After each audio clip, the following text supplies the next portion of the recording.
Hello everyone, good evening. સ્વાગત છે તમારું સીમાબસ કિચન ચેનલમાં. આજે આપણે બનાવીશું દેશી ગવારનું શાક.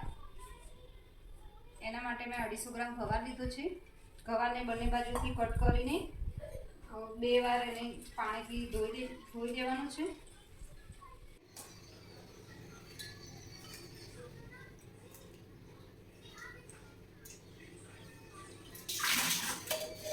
હવે એક કડાઈમાં તેલ લઈશું.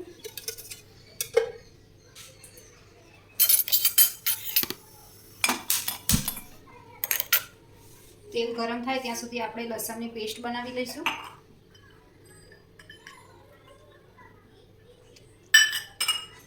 બસ કળી લસણની લીધી છે મેં. લસણની પેસ્ટ બનાવવા માટે 2 ચમચી લાલ મરચું, 1 ચમચી ધાણા જીરું, થોડો ગરમ મસાલો, સ્વાદ પ્રમાણે મીઠું એડ કરીશું.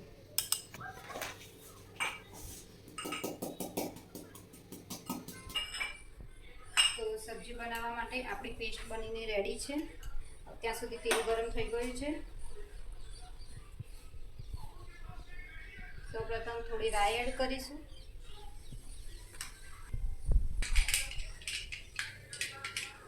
રાઈને વઘાર આવી ગયા પછી આપણે એમાં થોડો અજમો એડ કરીશું. ગવારમાં હંમેશા અજમો નાખવાથી શાકનો ટેસ્ટ સારો આવે છે. હિંગ નાખીશું. આપણે બનાવેલી પેસ્ટ એડ કરીશું.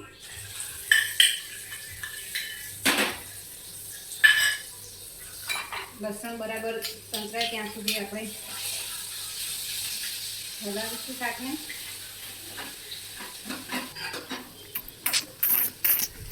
દેશી ગવારના શાકમાં આ રીતે પેસ્ટ બનાવીને એડ કરવાથી શાકનો ટેસ્ટ અને કલર એકદમ અલગ જ આવે છે. જોવામાં પણ એ શાક આકર્ષક બને છે.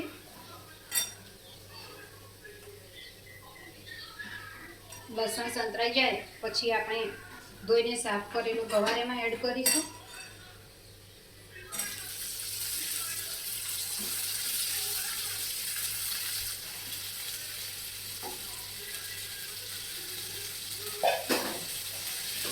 ગવાર એડ કર્યા પછી શાકને બરાબર મિક્સ કરીશું.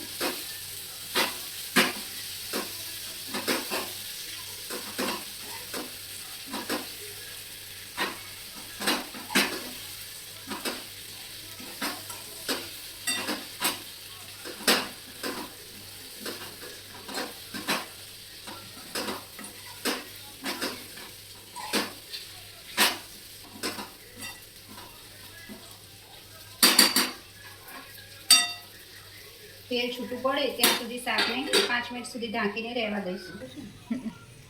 શાકમાં તેલ છૂટું પડી ગયું છે. હવે શાકમાં આપણે 1 ગ્લાસ ગરમ પાણી એડ કરીશું.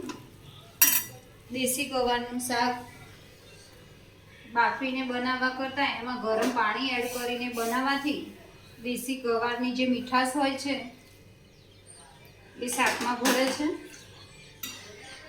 અને શાકની મજા કંઈક અલગ જ આવે છે. થોડું પાણી એડ કરવાથી શાક બળતું નથી અને ધીમા ગેસે સરસ સબ્જી બનીને રેડી થઈ જશે. તો મિત્રો 15 મિનિટ થઈ ગઈ છે. આપણે હવે શાક ખોલીને જોઈ લઈશું. આપણું શાક સરસ બનીને રેડી થઈ ગયું છે. આ રીતે બનાવેલું શાક ખાવામાં ખૂબ જ સ્વાદિષ્ટ લાગે છે. આ શાકને આપણે બાજરીના રોટલી કે ભાખરી સાથે સર્વ કરી શકીએ છીએ. ધાણા એડ કરીશું. વિડીયો ગમે તો લાઈક કરજો, શેર કરજો, સબસ્ક્રાઈબ કરજો. જય માતાજી.